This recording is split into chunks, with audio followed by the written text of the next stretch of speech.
Olá, alunos, tudo bem com vocês? Espero que sim, viu?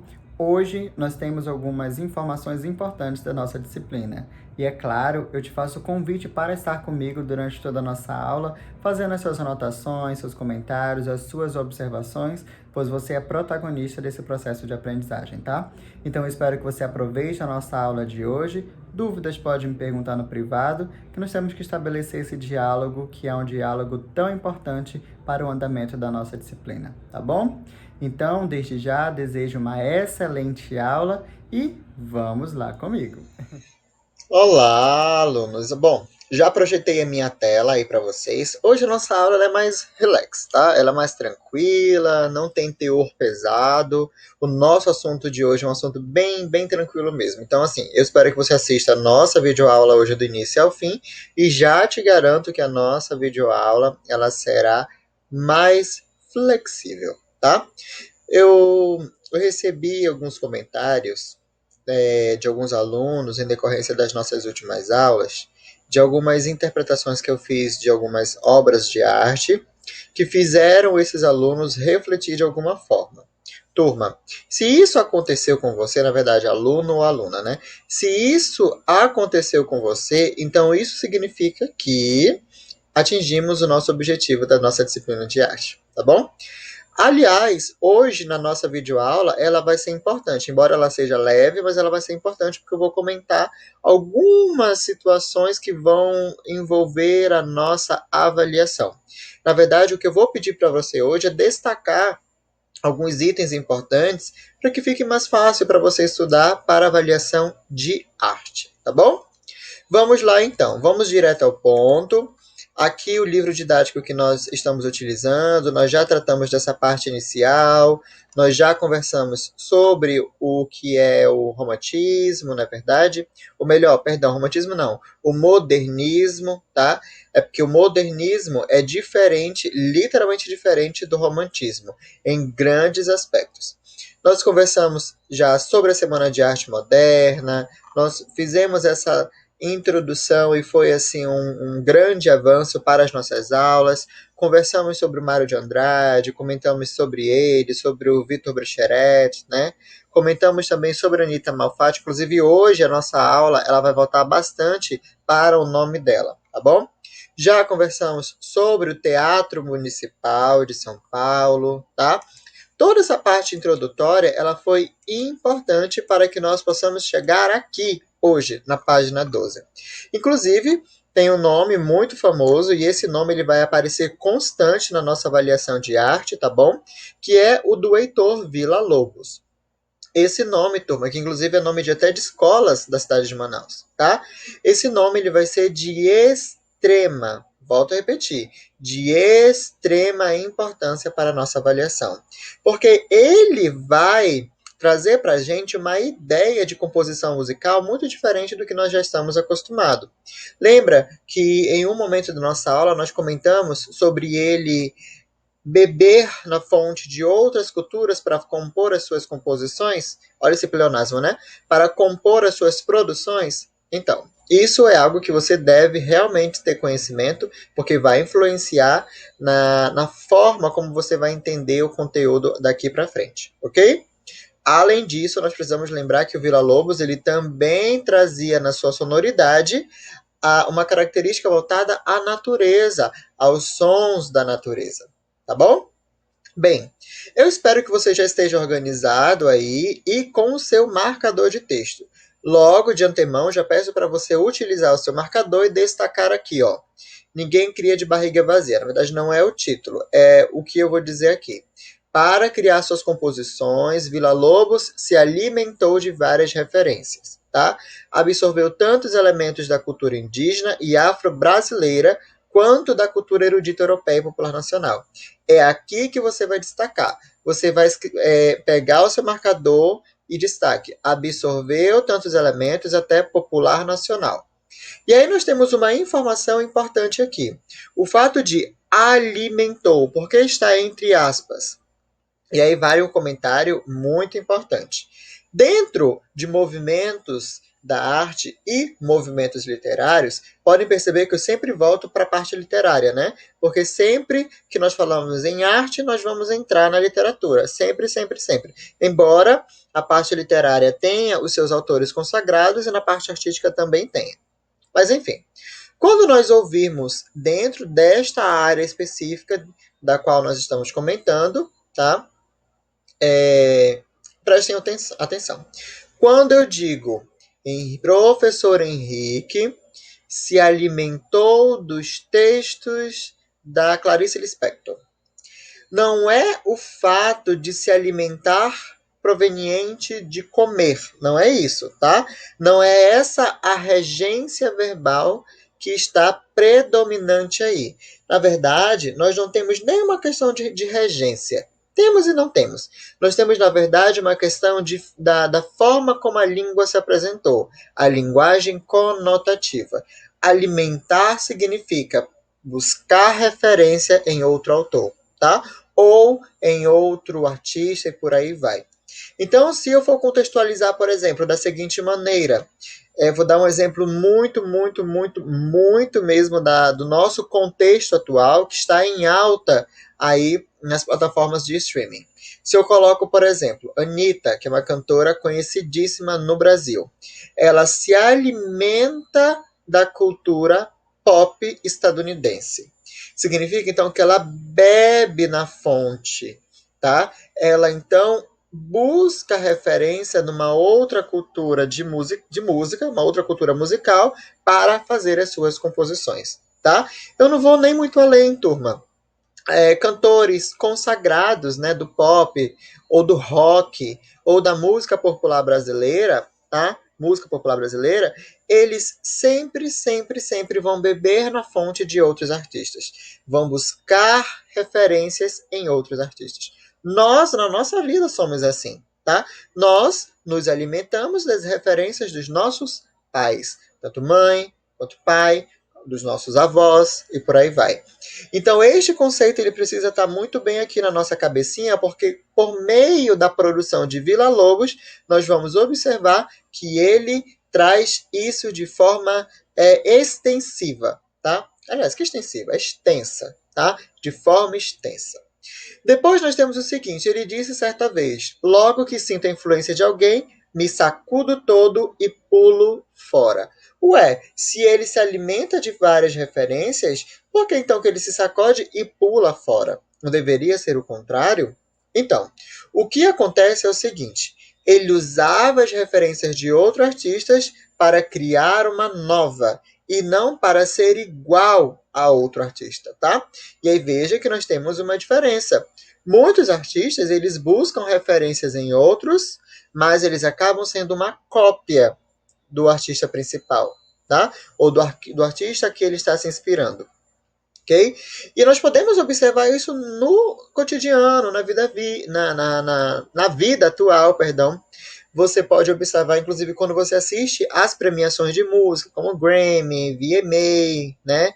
Entre outros aí, que muitos artistas eles não têm uma personalidade para chamar de sua. Você assiste à apresentação e observa que ali é uma referência exata de um outro artista, tá? Neste caso, Villa-Lobos ele não quis ser esse, ele não quis ser qualquer um, tá? Aliás, ninguém quer ser qualquer um, né?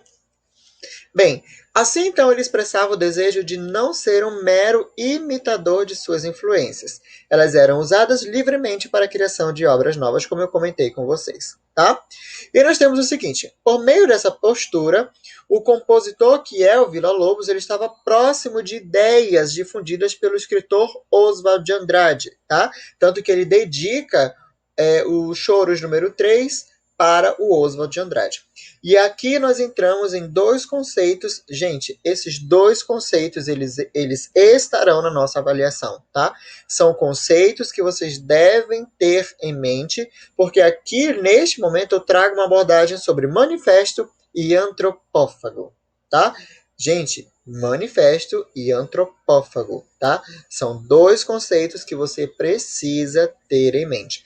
Toda vez que nós nos referimos ao movimento modernista, você precisa lembrar do conceito de manifesto e antropófago, tá?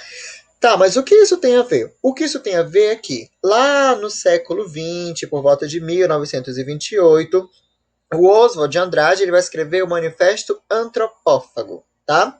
O que é o manifesto? E o nosso material ele já traz aqui um conceito. Tipo de declaração pública. Nessa declaração, então, a pessoa que escreve, ou o grupo que escreve, tá? Ele ou eles vão colocar as suas evidências, as suas ideias. Imaginem o seguinte: você não concorda com a pessoa que está representando você no governo do estado do Amazonas. É só um exemplo, tá? Você decide, então, criar um manifesto em decorrência das ideias propagadas por esse representante. Tá? Não é contra ele. Às vezes pode até ser. Contra as ideias que ele propaga. Tá? E aí isso precisa ficar muito bem evidente. Tá? Uma coisa que é necessário que nós temos que entender é que autor é uma coisa e artista é outra. Sabe, vamos lembrar lá do conceito de produção textual. Narrador é uma coisa e autor, escritor é outra? Pois é, tá? Eu posso ser um escritor, eu posso ser um artista, mas a ideia que eu coloco na minha obra de arte não pode ser não necessariamente o que eu penso. Tem muitas evidências minhas, mas não é 100% o que eu penso, tá?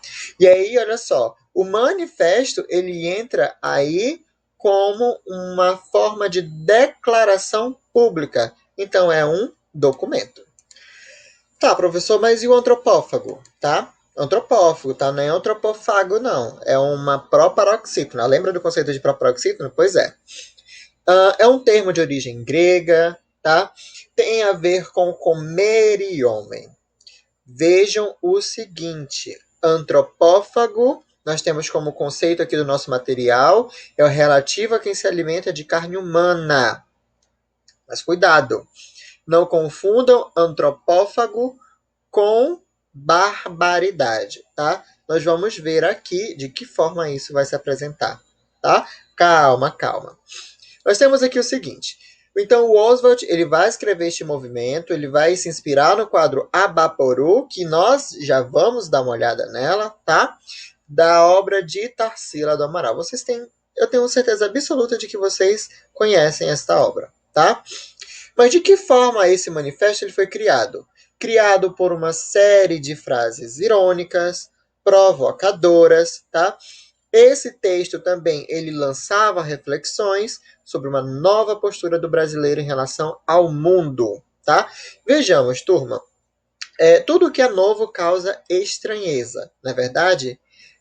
Agora pensem o seguinte: esse novo ele pode ser útil ou de repente ele não pode ter uma grande utilidade. No caso da Baporu, que é uma obra de arte que vai ter uma grande utilidade, tá? Ali o Oswald ele se apossa, vou colocar assim, tá? Mas é bem grosseiro. Se apossa da obra de arte para trazer reflexões em formas de manifestações. Deu para entender? Tá? Vamos continuar aqui. O Oswald, ele era admirador da cultura indígena, tá? Ele criou a metáfora da antropofagia cultural. Tudo isso aqui você precisa ter em mente, tá bom? Olha só, ele sugeria ao artista brasileiro se alimentar de uma série de influências que fossem indígenas ou estrangeiras.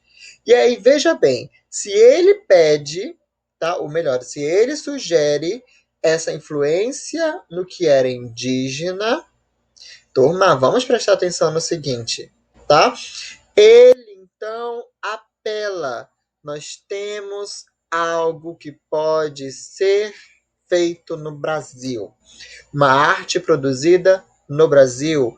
Uma arte do Brasil. Gente, nós somos brasileiros que nós não preservamos a nossa cultura. Quer ver?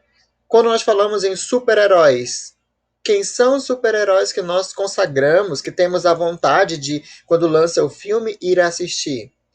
Os heróis da Marvel, da DC Comics, tá?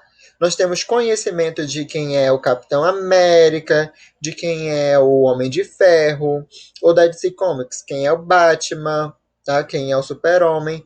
Mas agora eu te pergunto, e um super-herói indígena que seja do Brasil? Tá? E aí vale essa reflexão. Nós temos agora a série que estreou na Netflix, não é uma propaganda, mas vale a pena, tá? Cidade Invisível. E lá nós, estudantes de arte, nós vamos observar que o cinema brasileiro traz como uma forma inovadora retratar o folclore brasileiro para quem é de fora. Tá? Veja, a série ela não foi feita para os brasileiros. Tá? Ela foi feita no Brasil. Mas o objetivo primordial da série, para quem assistiu e para quem acompanha os comentários sobre essa série, é justamente levar a cultura brasileira para fora do Brasil. Tá? E tem dado certo. Ok? Bem, vamos ver aqui o que mais temos. Tá? E aí ele disse uma frase no manifesto, só me interessa o que não é meu, lei do antropófago, tá? Mas o que isso quer dizer? Vejamos aqui. Para Oswald, o artista deveria digerir tudo que lhe fosse importante do outro e dispensar o resto. Tá? Essa absorção de valores culturais e artísticos seria feita, portanto, mediada pelo senso crítico de cada um. Depois, turma, nós vamos observar o seguinte. Lá pelo final da década de 1960, os seus pais devem conhecer isso de maneira muito pontual, tá? A antropofagia oswaldiana, ela voltou a influenciar alguns artistas dentro de um movimento que também renovou as artes nacionais. Esse movimento foi chamado de tropicalismo. Professor, mas é muita informação. Isso saiu da Semana de Arte Moderna, passou ali pelo Oswald de Andrade, passou pelo Vila Lobos. Cadê a Anitta Malfatti aí? Calma aí. E agora o senhor está no tropicalismo? É muita informação, eu sei. A gente está seguindo uma linha temporal, tá? Em relação ao tropicalismo, nós temos aqui um comentário perfeito do nosso livro, tá? Que este termo ele surgiu de uma música do Caetano Veloso intitulada Tropicália e esteve presente no disco de 1968, tá? Chamado Tropicália ou Panis et Circenses. Olha, Panis et Circenses vai lembrar uma política do Império Romano, pão e circo, a política do pão e circo, né? E aí lembrando que a política do pão e circo, para que você entenda ali de que forma esse álbum vai, qual é o teor deste álbum, a política do pão e circo, nós podemos fazer até uma contextualização com o Big Brother. O Império Romano, tá? Levava distrações dentro do Coliseu para manter a sua população longe, ou melhor, longe não, entretida, para que eles não fossem contra o governo do Império Romano, tá? E o Big Brother? O Big Brother não seria uma política do pão e circo? Porque o Império Romano, além de promover o entretenimento, ainda dava pão, tá? Para muita gente, para quase toda a população, tá? Dava pão, dava trigo, na verdade, dava o trigo e ainda fornecia o entretenimento do circo. Que à época o circo não tinha palhaço, era circo formado por gladiadores. Tá? Isso era um entretenimento à época. Hoje em dia nós temos o Big Brother, que está em alta e que vale aí uma reflexão, tá? Será que o Big Brother não é uma política do pão e circo do contexto atual? Enfim, para você entender a temática desse CD aqui, do disco, tá? Então o álbum foi idealizado por Caetano, reuniu artistas como Gilberto Gil, Gal Costa, Tom Zé, Os Mutantes, enfim.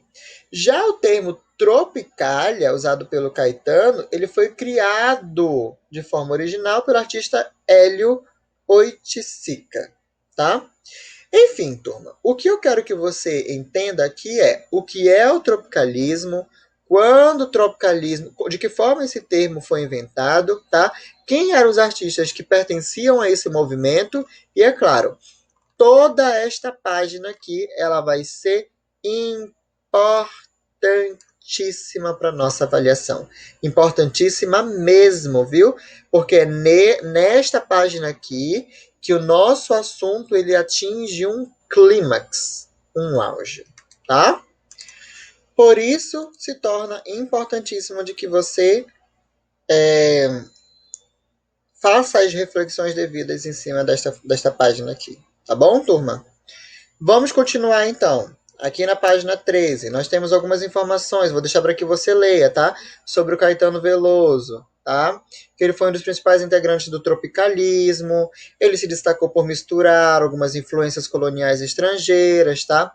Tal como os modernistas, o Caetano teve de lidar com críticas severas, por ousar romper com antigos padrões artísticos. Veja, turma, já observaram que todo artista que tenta quebrar algum paradigma tradicional, ele é criticado, né? Acontece. Tá? Temos algumas informações aqui. E aqui nós chegamos à parte da antropofagia no mundo digital. Veja aqui o seguinte, o conceito de antropofagia continua sendo retomado e discutido no século XXI. Lembra que eu falei que você não pode confundir com barbárie? Tá? Quando também surgem artistas indígenas. E aqui é importante nós salientarmos isso. Hoje, nós podemos encontrar as artes e tradições do povo Unicuim, que vivem lá nas terras do Acre, reunidas até em videogame. E aí vai, inclusive, uma tarefa para casa. Pesquise a importância do manifesto antropófago, tá? E aí eu quero que você me diga no privado, inclusive eu vou até saber se você assistiu a minha aula mesmo, se você tiver pesquisado isso que eu pedi, tá? Manda um áudio lá para mim falando, professor, pesquisei tal coisa, eu penso que a importância desse manifesto foi isso e aquilo, tá? Se você fizer essa pesquisa e for lá no privado me mandar mensagem para fazer esse comentário, tá? Eu vou ter a certeza absoluta de que você acompanhou a minha aula do início ao fim. Ok? E aí eu vou deixar que você leia. Depois nós chegamos aqui à parte de atividades, tá bom? Eu vou escrever na agenda de que forma de que forma você deverá realizar, tá bom? E aí chegamos aqui na parte da hora de estudo. Tá? Você vai realizar essa atividade e você vai entregar. Essa atividade, gente, eu peço muito zelo por ela. Muito zelo, tá? Porque eu vou aproveitar alguma situação dessa atividade aqui para o nosso trabalho de pesquisa, ok? Já que eu vou deixar essa atividade da página 15 para casa, além da atividade no caderno, agora eu vou pedir de vocês um pouco mais de paciência, porque nós vamos utilizar a plataforma do Google Arts. Lembra que teve uma aula que eu trabalhei essa plataforma com vocês? Vamos utilizar agora, tá bom? Então, eu vou deixar em stand-by um pouco o nosso livro didático e vou partir para o Google Arts. Vamos lá? Pronto, aqui estamos. Essa plataforma aqui, teve uma aula que eu mostrei exclusivamente sobre ela, tá, turma? Então, qualquer coisa, me mande mensagem no privado que eu te mando o link dessa aula novamente. E assim, eu peço com muito carinho, muito zelo que vocês retomem a esta aula e analisem de que forma essa plataforma pode nos auxiliar na sala de aula, tá? Tanto na sala de aula quanto aqui nas nossas aulas virtuais. Vamos lá, então. Aqui nós temos, como eu comentei já outrora, uma plataforma voltada aos estudos de arte. Inclusive, aqui nós temos do Van Gogh, uma imagem aqui.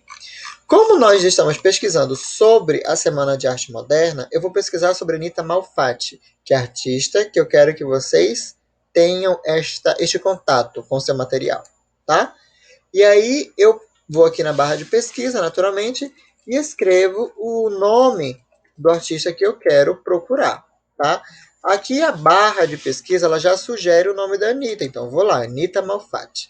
E aqui nós temos algumas informações, por exemplo, o ano que ela nasceu, o ano que ela morreu, tá? Então veja, ela nasce ali no século XIX e morre no século XX. Ela teve essa chance, né, de estar nos 2 séculos. Isso é até interessante porque no século XIX, que é um dos séculos mais importantes para o mundo, tá? Nós temos uma ascensão cultural, tanto no Brasil quanto na Europa, principalmente na Europa. No Brasil, então, nem se fale. Lá por volta de 1881, nós temos o realismo no Brasil. E é nesse período que o realismo ele vai começar a fazer as pessoas a repensarem os seus hábitos, tá? E quando chega então depois o naturalismo, e aí isso vai muito mais, atinge muito mais o seu ápice, tá? E aí nós temos outras informações. Anita Catarina Malfatti foi uma pintora, foi desenhista, gravadora, ilustradora e professora ítalo-brasileira, tá? Aqui nós temos mais algumas peças dela que vale a pena ser destacadas.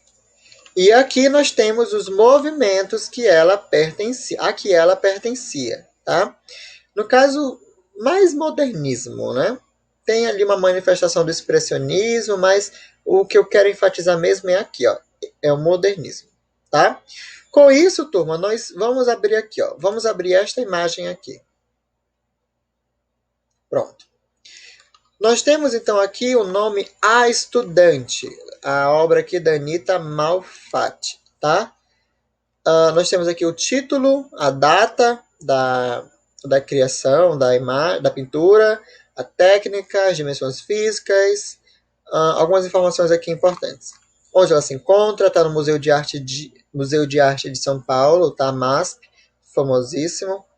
E aí eu vou ampliar aqui. Vamos olhar o seguinte. Inclusive, eu vou fazer algumas considerações sobre essa imagem, mas eu quero que você pesquise algumas situações, tá? Ó, veja a técnica que ela usou. Não é uma técnica muito similar à que Van Gogh utilizou? Fica aí a reflexão, tá? Por que ela retrataria a estudante? Hein? A estudante. Será que essa estudante é ela mesma? Quais as tonalidades que Anita Malfatti procura trabalhar aqui na sua obra de arte? Por que a pintura aqui está mais escura do que o rosto? Tá? Os braços, observem, estão mais escuros, com uma cor mais escura que o próprio rosto. E por que esta tonalidade aqui se difere deste outro lado da imagem? Tá? E outra, a expressão facial. Qual a expressão que essa estudante poderia transmitir? Tá? São, então, indagações que eu vou deixar que você pesquise.